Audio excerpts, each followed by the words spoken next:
Welcome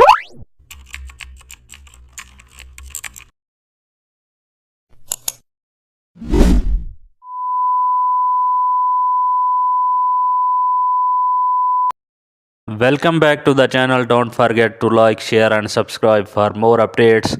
Today we are explore an amazing topic of Photoshop, how to create luxury minimal ad using diagonal cutout shapes. Now draw a long diagonal rectangle across the frame, then duplicate it and reduce opacity for a layered premium feel.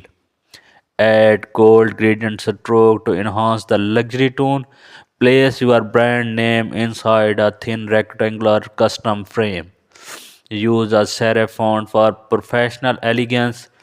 Create small diagonal lines as textures behind the logo. Now add your slogan just below the main title. Insert a product image aligned perfectly